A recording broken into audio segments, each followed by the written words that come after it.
Dear students, today I am here to tell you about the topic that is derivation of equation of motions by graphical method in class 9 science motion. So there are three equations of motion which I told you earlier. So this is the three equation of motion, the derivation of these three equation of motion by graphical method. कि graphical method से कैसे इसे three equations of motion को हम derive करते हैं और फिर उन three equations of motion को will use in the numericals. हम उन्हें numericals में solve करने के लिए will use that. So first ये आपका NCERT का ही पेज नंबर 107 पे डायग्राम मेंशन है और ये डेरिवेशन आपकी पेज नंबर 108 पे मेंशन है, तो आप you can follow from that also, right. So यहाँ पे अगर आप देखेंगे ग्राफ में I told you the velocity time graph. This is the X axis, this is my Y axis. X axis पे टाइम को रखा हुआ है मैंने, वाई एक्सिस पे मैंने वेलोसिटी को रखा हुआ है. वेलोसिटी का यूनिट जो होता है मीटर पर सेकेंड एंड टाइम का यूनिट यहाँ पे सेकेंड लिया.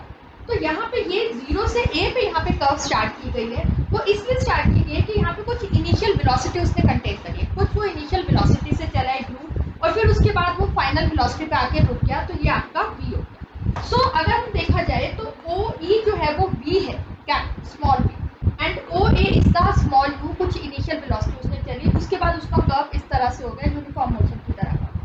क्या करा है मैंने, इसे यहाँ पे एक ज्वाइंट कर दिया और एक ये बीच में लाइन दे, तो ये नेम दिए गए ए बी डी सी ओ, इस तरह से ये नेम दिए गए, राइट. अब यहाँ पे मैंने बताया है u is what, u is the initial velocity जो आपको ये दिख रहा है ए ओ वाला जो डिस्टेंस है. And if you see carefully A O is also equal to this D C. ये जो ए ओ है बच्चे, और we can say A O is equal to C D. यहाँ पे आप देख रहे हैं O A is equal to C D, और ओ ए की वैल्यू हमारे पास कितनी है बच्चे, u है. यानी कि अगर ये u है तो ये वाली वैल्यू भी हमारी क्या हो जाएगी, u हो जाएगी. And what about this OC, OC यहाँ पे मैंने स्मॉल t लिखा हुआ है, दैट इज योर टाइम. तो ये टोटल टाइम यहाँ पे जितना लगा है OC का. And OC is also parallel to the AD. OC जो है यहाँ पे अगर आप देखिए मैंने लिखा हुआ है OC जो है वो AD के पैरेलल है. AD is equal to this line and this line. ये दोनों लाइनें अगर मैं इस तरह से आपके मैथ में जैसे आप ड्रॉ करते हैं, ये इक्वल है, ये वाली लाइन इक्वल है, राइट. तो ये लाइन हमारी इक्वल है और हम कंसिडर करते हैं. अब मुझे इसमें निकालना है ये BC. BC अगर आप देखिए हमारा ये है BC. ये BC किसके इक्वल है, इस OE के इक्वल है, और ये OE कितना है, स्मॉल b डिस्टेंस है. अब यहाँ पे मैंने लिखा हुआ है u is the initial velocity होती है, स्मॉल v सारे लेटर स्मॉल आएंगे, v is the final velocity, t is the time and a is the acceleration. a क्या है हमारा, एक्सेलरेशन. सो ग्राफ में मैंने आपको यही चीज बताई है. इसमें ग्राफ में देखिए this AD is equal to OC which is equal to t, small t. फिर अगर यहाँ पे देखते हैं OA is equal to CD which is equal to u. फिर हम देखते हैं this BC is equal to this EO, और ये पूरे वाला डिस्टेंस कितना है, स्मॉल b. तो अब यहाँ पे ये BC जो है, हाउ कैन यू BC क्या होगा, BC किसके इक्विवेलेंट होगा, ये total BC. BC is equal to BD plus DC, BD plus DC. DC अब हमें पता है ये इसके पैरेलल था, वो कितना है, तो यहाँ पे मैंने देखिए लिखा हुआ है BC is equal to BD plus DC. ये वाली जो लाइन है ये इन दोनों के प्लस को मैंने यहाँ पे लिखी हुई है, ये लाइन. अब BC BD जो ये BC है पूरा वो हमारा इस V के इक्वल है, स्मॉल b, और जो ये हमारा CD है वो इसके पैरेलल है तो वो U के इक्वल है. तो BD जो हमारा आ जाएगा वो B माइनस U.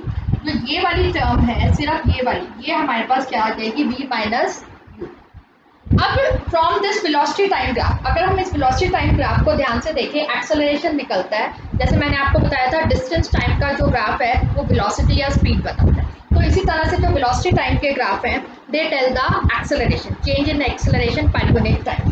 अब यहाँ से यहाँ चला, राइट. एक्सेलरेशन क्या होता है, चेंज इन वेलोसिटी पर यूनिट टाइम. तो यहाँ पे ये देखिए अब वेलोसिटी हमारी कितनी चेंज हो रही है, देखो यहाँ से यहाँ गई, ये वाला एरिया जो है ये चेंज हो रही है. यहाँ पे अगर हम देखें वेलोसिटी जो चेंज हो रही है, पहले u थी, u के बाद कितनी हो गई v. दैट मीन्स ये क्वांटिटी हमारी चेंज हुई. तो ये जो चेंज हुई इसे हमने यहाँ पे लिख दिया BT डिवाइडेड बाय हमने क्या लिख दिया, ये वाला जो आपका टाइम. तो अगर आप यहाँ पे ध्यान से देखिए BD divided by AD, BD divided by AD. ये क्या है आपका स्लोप जो ग्राफ का निकल रहा है, y axis divided by x axis. तो y एक्सिस पे मैंने ले लिया BD, x एक्सिस पे मैंने क्या ले लिया AD। अब BD और AD किसके इक्वल है? OC के। और वो किसके इक्वल है? स्मॉल t के। और BD की वैल्यू हमने क्या निकाली थी? B minus u. तो B minus u divided by t. अब हमने यहाँ पे इसे क्या करा? Cross multiply. B minus u is equal to AD। फिर क्या आ जाएगा? ये हम u इधर ले जाएंगे तो b is equal to u plus AD। This is my first equation of motion by the graphical method. इसमें हमने क्या करा? हमने इसका ग्राफ का स्लोप लिया y axis divided by x axis. तो ये आपको थोड़ा सा क्लियर करना पड़ेगा, बार बार देखिए, बुक में देखिए, सो दैट आपको इजीली क्लियर हो सके। इसके बाद अब will do the second motion of equation. मैं आपको इसमें second motion of equation of motion बता रही हूँ, जिसमें कि हमें s कैलकुलेट करना है। अब यहाँ पे देखिए BD का तो आपको सबको पता ही है। I am rubbing this, right, मैं इसको रब कर रही हूँ। अब सेकेंड इक्वेशन देखो बच्चों, कोई भी इक्वेशन ऑफ मोशन आएगी अगर एग्जाम में आती है कि derive the equation of motion by graphical method, तो ग्राफ और ये सब चीज तो सेम ही रहेगी। जो यहाँ BD तक लिखा था that should be remains the same. जो डिफरेंस आएगा, मैंने वहाँ एक्सेलरेशन पे लिखा था। अब यहाँ पे जो सेकेंड इक्वेशन ऑफ मोशन है मैं आपको बता चुकी हूँ, वो डिस्टेंस से रिलेटेड है। और मैंने आपको एक और चीज भी बताई थी कि ये जो वेलोसिटी टाइम ग्राफ के अंडर का जो एरिया होता है that tells the distance covered by that body. तो अब हमें क्या बच्चे कैलकुलेट करना है? अब हमें कैलकुलेट करना है the distance s travelled by the object. अब मैं सेकेंड इक्वेशन ऑफ मोशन बता रही हूँ, distance travelled by an object that is your equal to s, small s, उसे हम स्मॉल एस कंसिडर कर लेंगे। ये किसके इक्वल होगा? अगर मैंने आपको बोला एरिया अंडर ऑफ दिस, अब यहाँ पे एरिया किसका है? OABC। इसका जो एरिया के जो ये वाले एरिया के नीचे जो सारा आ रहा है ये हमें क्या बताएगा? डिस्टेंस। तो एरिया OABC। अब इस OABC को हम कैसे डिवाइड कर लेते हैं? इसे हम दो एरिया में मान लेते हैं, एक तो एरिया ऑफ ये रेक्टेंगल एंड एक एरिया ऑफ ट्रायंगल। दो एरियाज हम इसमें कंसिडर कर लेते हैं। तो यहाँ पे आप लिख सकते हो एरिया ऑफ ट्रायंगल। ये ट्रायंगल का सिंबल होता है। ट्रायंगल कौन सा बन रहा है? ABD plus area of rectangle, ये नीचे वाला OADC।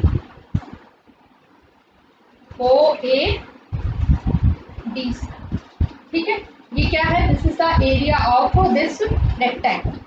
अब एरिया ऑफ ट्रायंगल क्या होता है बच्चे? हाफ इंटू में बेस इंटू में हाइट। अब बेस क्या है इसमें? AD एंड हाइट क्या है बच्चे इसमें? BD प्लस रेक्टेंगल का एरिया क्या होता है? Length into breadth. यहाँ पे आप लिख लीजिए OC मल्टीप्लाइड बाय AO, ये आप लिख सकते हैं। अब मुझे ये बताइए हाफ AD कितना है? AD हमारा है T और BD कितना है? BD आपको पता है B माइनस यू। BD क्या है? B minus you plus OC कितना है? OC भी हमारा T है और AO कितना है हमारा? AO हमारा U। तो OC हमारा यहाँ पे T आया, AO हमारा U आया। ये इस तरह से हमारी इसके अंदर आप देखिए टर्म आ गई, हाफ इंटू में T इंटू में B minus u is equal to this much. अब ये तो हमने इस तरह से एरिया का इसके अंदर देख लिया। अब आपने क्या करना है? T इंटू में AD अगर मैं इसमें कंसिडर करूँ, इसमें हमें क्या कंसिडर कर सकती हूँ? अगर आप ध्यान से देखें BD जो है बच्चे, BD को मैं यहाँ पे B माइनस यू बता दूँ, हाफ इंटू में बेस इंटू में हाइट। जो BD है वो आपका यहाँ पे V माइनस यू है। अब अगर from the first equation of motion जो हमारी ये इक्वेशन आई थी, अगर आपको याद हो कि V is equal to u plus AT, ये इक्वेशन थी, तो V माइनस यू क्या हो जाता है? AT। So we can put, हम जो है इस V माइनस यू की जगह इस AT को रख सकते हैं। वी कैन पुट, ठीक है, तो put this V minus u is equal to AT। इसे आपने कंसिडर करो इक्वेशन 1 दे दिया। इन इक्वेशन 1, इस इक्वेशन 1 में इसके अंदर अगर हम इसे रख देते हैं तो ये आपकी क्या देखिए सिचुएशन आती है। आई एम राइटिंग हियर, मैं यहाँ पे लिख रही हूँ, ठीक है। तो जब हमने इसे इससे यहाँ पे रखा तो ये देखिए हाफ इंटू में T, इस V माइनस यू की जगह मैंने क्या रख दिया? A इंटू में T प्लस, इसे मैं ऐसे भी लिख सकती हूँ T इंटू यू को मैं U इंटू T भी लिख सकती हूँ। तो यहाँ पे हमारा क्या था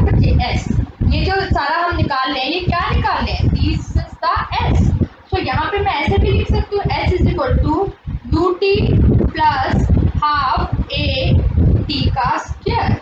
ये मेरी आ गई second equation of motion.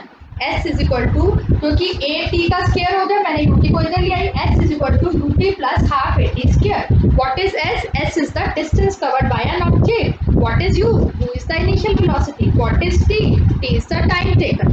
Now my third equation of motion, right? ये आपको यहाँ तक ये क्लियर हो गई। अब मैं निकालती हूँ थर्ड इक्वेशन ऑफ मोशन। उसमें भी देखिए s is equal to distance covered से निकालना है, बट उसमें एरिया ऑफ ट्रेपीजियम अगर आपने कभी सुना हो, area of trapezium, have you heard? नहीं सुना तो देखिए ये जो शेप बन रही है ये ट्रेपीजियम एरिया की ही बन रही है, ठीक है? This is the area of trapezium. ये जो चीज बन रही है ना, ये ट्रेपीजियम होता है इस तरह से, ये ट्रेपीजियम की शेप होती है। अब इसका फॉर्मूला क्या होता है? हाफ इंटू में ये बेस मान लीजिए, इंटू में ये जो दोनों पैरेलल रेज है इनको ऐड कर देते हैं, ठीक है? Addition of these parallel rays of parallel lines, इन पैरेलल लाइंस को कर लेते हैं। अब मैं लिख रही हूँ third equation of motion. Third equation of motion के लिए हमें क्या करना है बच्चे? हमें s इज इक्वल टू वही लिखना है, एरिया ऑफ ट्रेपीजियम। ट्रेपीजियम कौन सी शेप का बन रहा है? O A B C, O A B सी। अब ट्रेपीजियम में यहाँ पे लिखिए हाफ इंटू में बेस हमारा क्या है? ओ सी प्लस मल्टीप्लाई, ये करेंगे दो साइड पैरेलल कौन सी है? एओ प्लस बी सी। ये वाली दोनों साइड्स जो है, ये छोटी है ये थोड़ी बड़ी है, ये क्या है? आपस में पैरेलल है, multiplied by this o a plus b सी। अब पुट द वैल्यूज, अब यहाँ पे वैल्यूज रखिए। हाँ, ओ सी कितना है हमारा? टी। ए ओ कितना है बच्चे? ए ओ हमारा है यू, एंड बी सी कितना है हमारा? बी। तो ये हमारा क्या आ गया? U plus b. अब आपने क्या करना है, अगर आपको थर्ड इक्वेशन ऑफ मोशन याद हो, b square minus u square is equal to 2as। अब आपने इसमें टी को हटाना है, you have to remove the t. So put t, put t. T की वैल्यू कैसे रखेंगे अगर आपको ध्यान हो? मैं यहाँ पे थोड़ा सा करके दिखाती हूँ। b minus u is equal to 80, ये होता है b minus u is equal to 80। तो t क्या आ जाएगा? ये a हट के इसके क्या आ जाएगा? डिवाइडेड बाय में आ जाएगा। तो यहाँ पे put t is equal to b minus u divided by a। ये कहाँ से आया? This comes from first equation of motion. ये आपको समझ आया t कहाँ से आया? दोबारा देखिए, ये हमारा जैसे b is equal to u plus 80 होता है, ये इक्वेशन होती है। अब मैंने क्या करा, 80 को इधर ले आई, b माइनस यू को इधर ले गई, u को मैं इस साइड पे ले आई। अब t क्या निकल जाएगा? ये इसके डिवाइडेड बाय में चला जाएगा, b minus u divided by a। तो ये इस तरह से इस इक्वेशन ऑफ मोशन से आया। तो अब मैंने क्या करना है, put t is equal to b minus u divided by a। तो यहाँ पे रख दिया हाफ इंटू में b minus u divided by a, ठीक है? और यहाँ पे ये क्या है हमारा? b प्लस यू, और यहाँ पे ये हमारा क्या था? s। अब 2 को भी मैं इधर लेके जा सकती हूँ और a को भी मैं इधर लेके जा सकती हूँ। तो ये मेरा क्या बन जाएगा? 2as is equal to b minus u divided multiplied by b plus u. अब ये कौन सा फॉर्मूला है बताइए? ये कौन सा फॉर्मूला है? a plus b multiply a minus b, ये आपका फॉर्मूला है a square minus b square. तो ये हमारा जो यहाँ पे ये फॉर्मूला बनेगा वो ये बनेगा b square minus u square is equal to 2as। ये हमारी क्या है? Third equation of motion. ये किस फॉर्मूले से आया? आपने मैथ्स में ये पढ़ा होगा फॉर्मूला, a माइनस बी और a प्लस बी। क्या फॉर्मूला होता है? a square minus b square. तो इसी तरह से ये b माइनस यू, b यहाँ पे a है और u हमारे यहाँ पे b है, तो b square minus u square is equal to 2as। These are the 3 equations of motion. ये 3 इक्वेशंस ऑफ मोशन है जो ग्राफिकल मेथड से आपकी आती हैं। तो आपको ये करनी है, ग्राफ तो कॉमन सब में बनाना ही है, और जो bd तक की वैल्यू में मैंने पहले लिखा हुआ था वो आपने वही कॉमन तीनों में लिखवाना है। जो फर्स्ट इक्वेशन ऑफ मोशन में जो एक्सेलरेशन है वहाँ से स्टार्ट हो जाएगा। सेकेंड इक्वेशन ऑफ मोशन में वो एक्सेलरेशन टर्म ना आके area of under this curve आ जाएगा, और उसमें हम area of triangle plus area of rectangle को ऐड कर देंगे। उसके बाद जब थर्ड इक्वेशन है तो उसमें ये ट्रेपीजियम का एरिया लेना है। तो ये तीनों इक्वेशन ऑफ मोशन जो है, just keep right and do the practice. do the lots of practice, and this you have to do in your peer notebook also. ये आपने peer notebook में करना है. This is your extra work that is not mentioned in your book. ये book में नहीं है. तो ये तीनों derivation आपने heading क्या डाली है? Derivation of equation of motions by the graphical method. तो कौन सी equations है? एक बार दोबारा देख लीजिए. B is equal to U plus AT. Second equation, S is equal to UT plus half AT square. Third, B square minus U square is equal to 2AS. ये तीनों equation of motion आपने अच्छे से learn करनी है, पढ़नी है, समझनी है. In the next class we will do the numericals based on these equations of motion. So thank you students.